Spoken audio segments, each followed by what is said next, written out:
하나님의 말씀을 교독하겠습니다. 로마서 11장 15절부터 24절까지 교독합니다.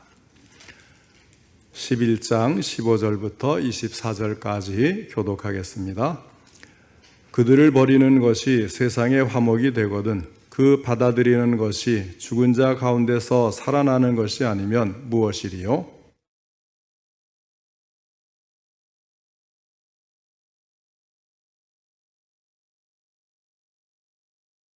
또한 가지 얼마가 꺾이었는데 돌 감람나무인 내가 그들 중에 접붙임이 되어 참 감람나무 뿌리에 진액을 함께 받는 자가 되었은즉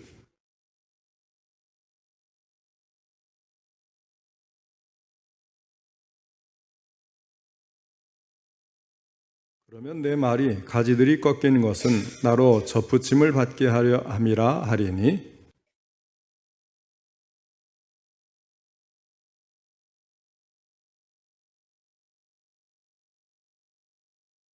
하나님이 원 가지들도 아끼지 아니하셨은즉 너도 아끼지 아니하시리라.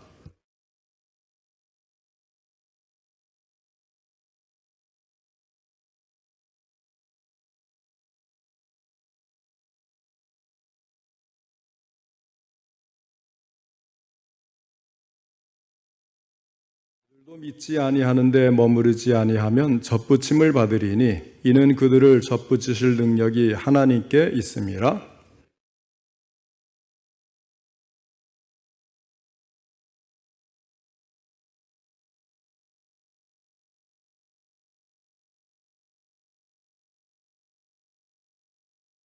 아멘. 이 시간에는 원가지가 꺾인 이유라는 제목으로 함께 말씀을 듣겠습니다.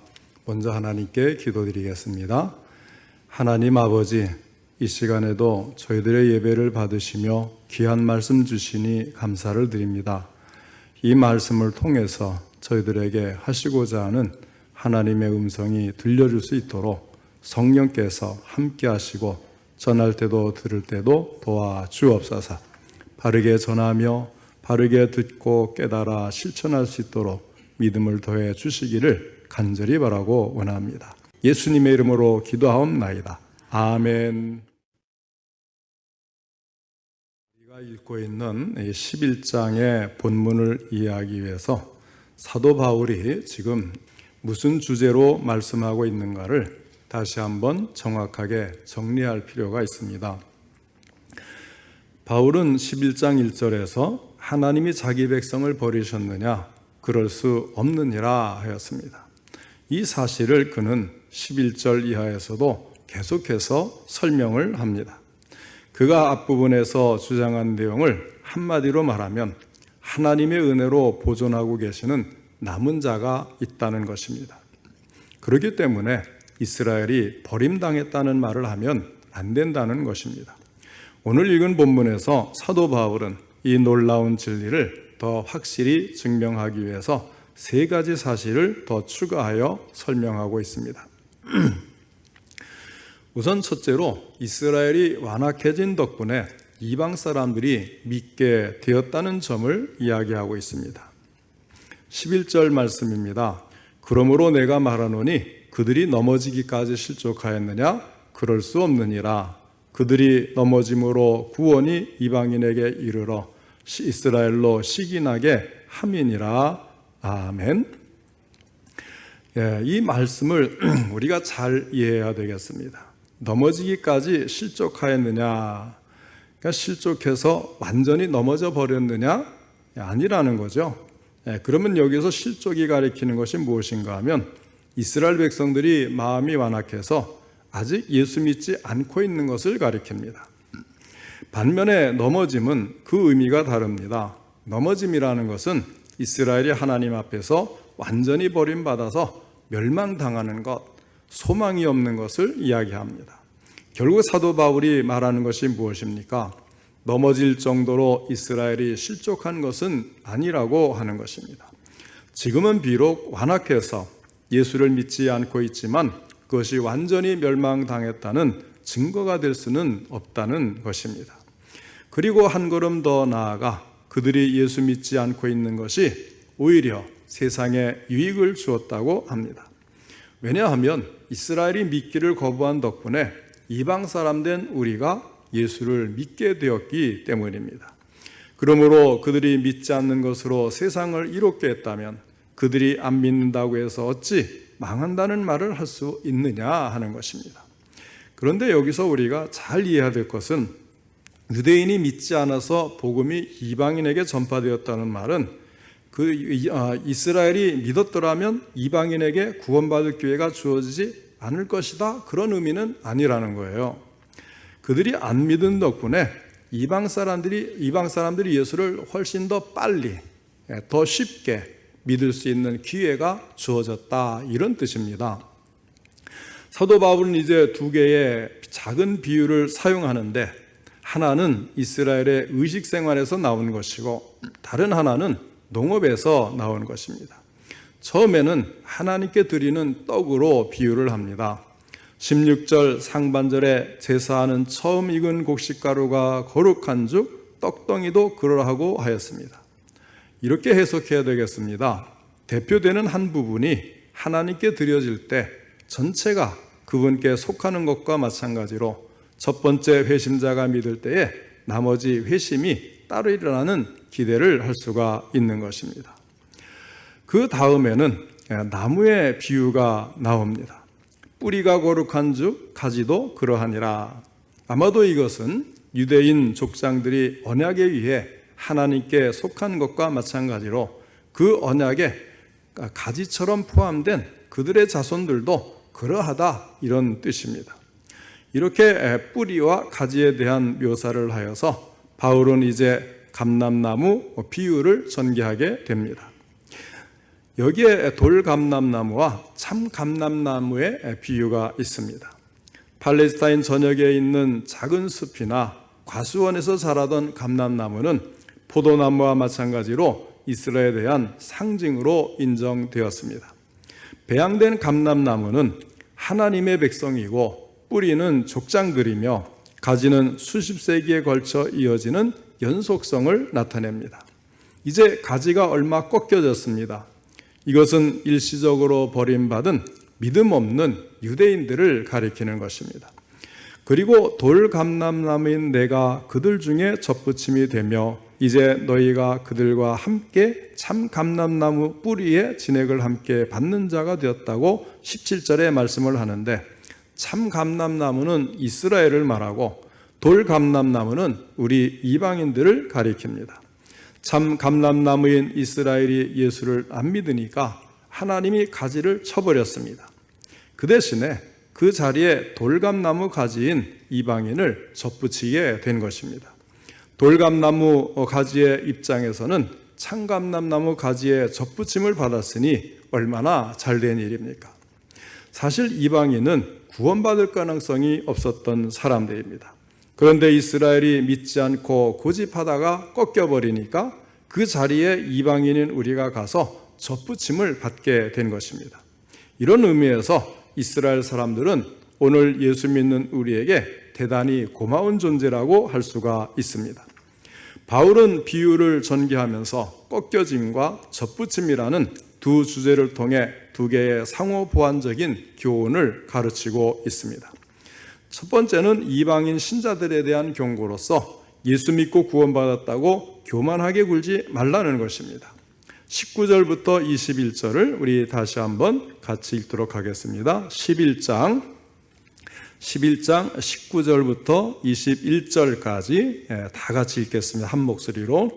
11장 19절부터 21절입니다. 시작. 그러면 내 말이 가지들이 꺾인 것은 나로 접붙임을 받게 하려 함이라 하리니 옳도다. 그들은 믿지 아니함으로 꺾이고 너는 믿음으로 섰느니라.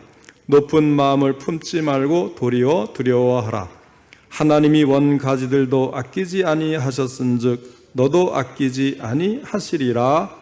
아멘. 그 다음에 이제 두 번째 교훈은 이스라엘 불신자들에게 주는 약속으로서 그들이 회복되리라고 하는 것입니다. 23절 24절입니다. 또 함께 읽도록 하겠습니다. 23절 24절 시작. 그들도 믿지 아니하는데 머무르지 아니하면 접붙임을 받으리니 이는 그들을 접붙이실 능력이 하나님께 있음이라. 내가 원 돌 감람나무에서 찍힘을 받고 본성을 거슬러 좋은 감람나무에 접붙임을 받았으니 원 가진 이 사람들이야 얼마나 더 자기 감람나무에 접붙이심을 받으랴. 아멘.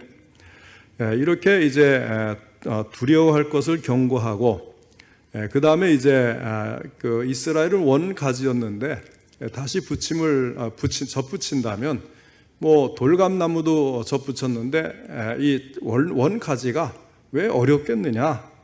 이스라엘이 회복될 것을 말씀을 하는 것입니다.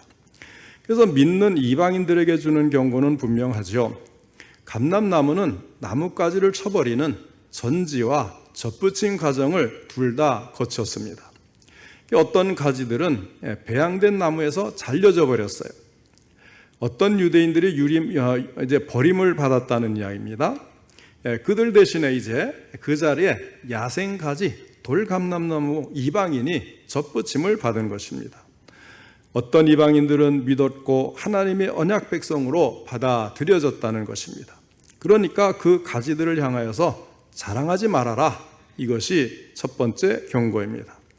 바울이 여기서 강조해서 말하는 것이 무엇입니까? 그것은 너희가 뿌리에게 의존하고 있음을 기억해야 된다는 것입니다. 가지는 본질적으로 생명을 가지고 있지 않기 때문입니다.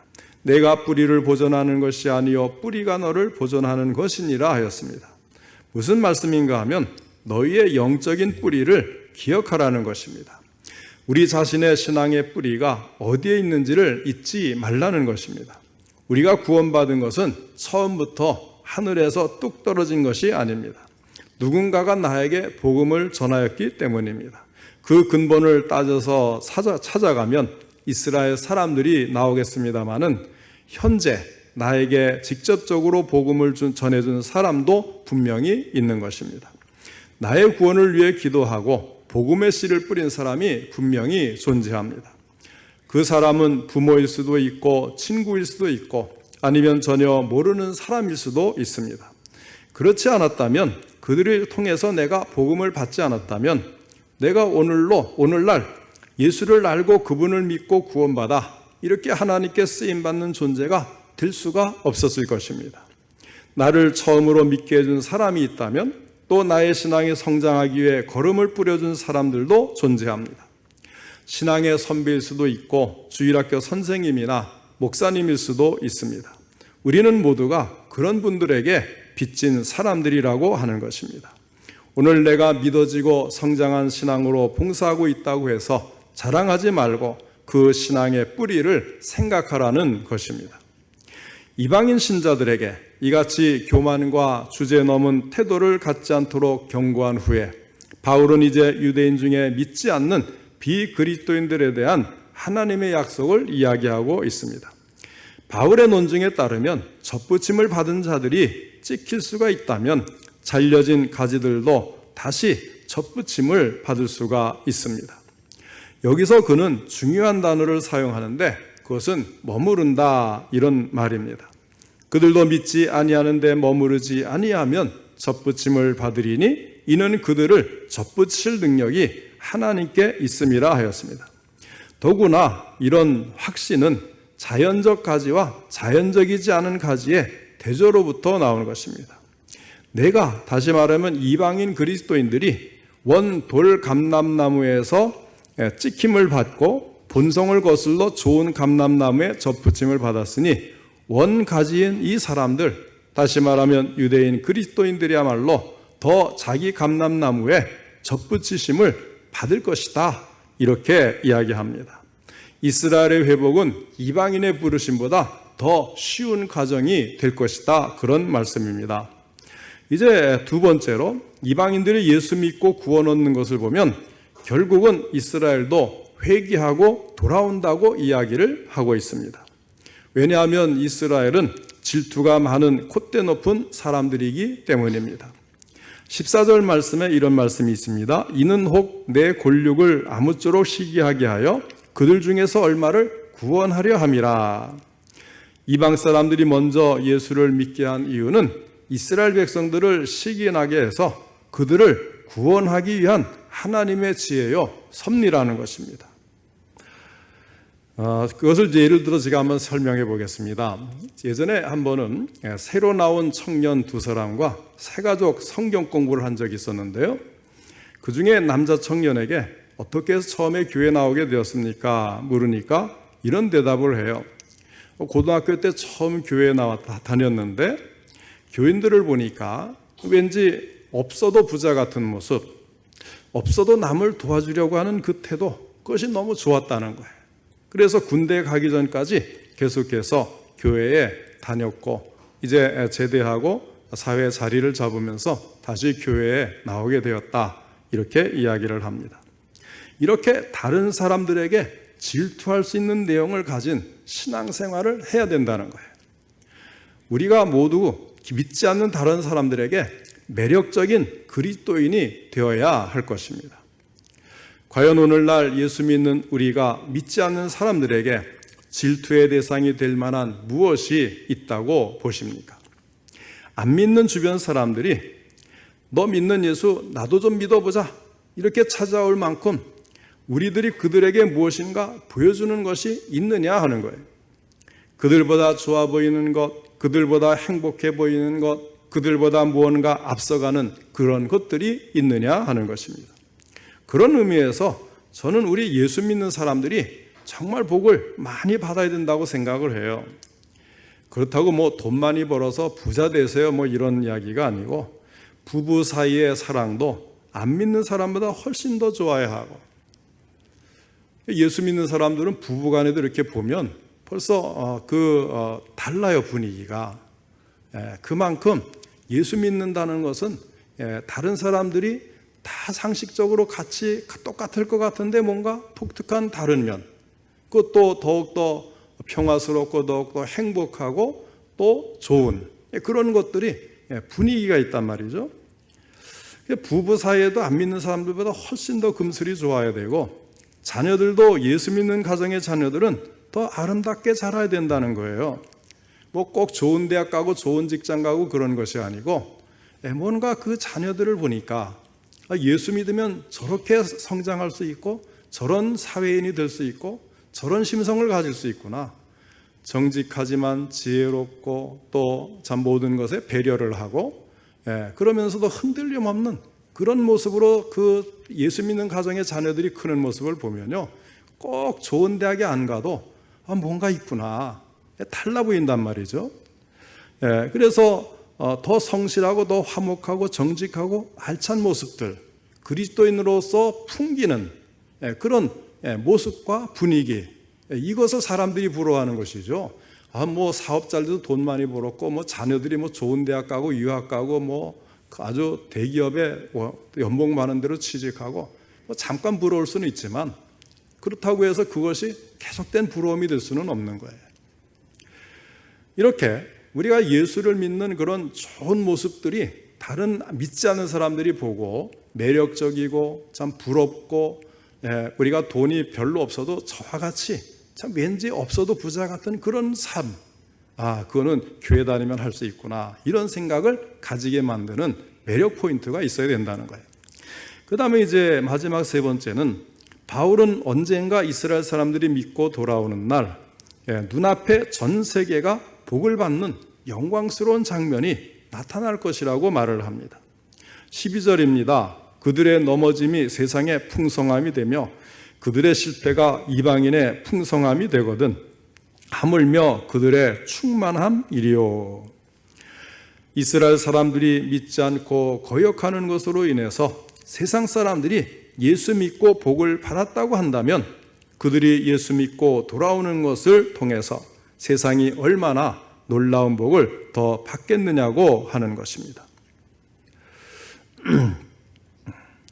그 다음에 이제 15절 말씀 제가 읽어드릴게요. 그들을 버리는 것이 세상의 화목이 되거든 그 받아들이는 것이 죽은 자 가운데서 살아나는 것이 아니면 무엇이리요.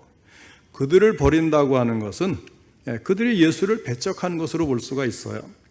이스라엘이 버림받은 결과가 세상 사람들이 하나님과 화목하게 되는 계기가 됐다면 그들이 예수 믿고 돌아오는 날에는 이 세상이 얼마나 기가 막힌 복을 더 누릴 수 있겠느냐, 이런 뜻으로 이야기하는 것입니다. 바울은 이처럼 자기 동족의 구원을 위한 희망을 버리지 않고 끝까지 그들을 위해 기도하며 전도하며 자기 사명에 충실하였습니다.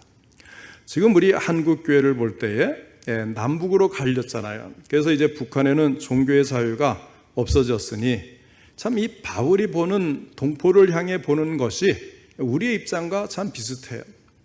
요즘에는 뭐 그런 이야기도 있다 그러죠. 남한은 자유 세계로서 모든 것이 이제 잘 돼서 부유하고 풍족하고 잘 사는 나라가 됐고, 북한은 참 김일성 일가의 후손들이 계속해서 억압을 하고 참 백성들에게 자유를 뺐고 신앙의 자유도 없고 또 식량도 부족하고 어려움에 처했는데, 뭐 굳이 그렇게 폭압적인 나라에 우리가 뭐 나눠줄 게 뭐 있느냐, 그냥 남한만, 남북한 따로 떨어져서 우리 남한만 그냥 잘 살면 되지 않느냐, 통일 잊어버립시다, 이런 이야기들이 들려오잖아요.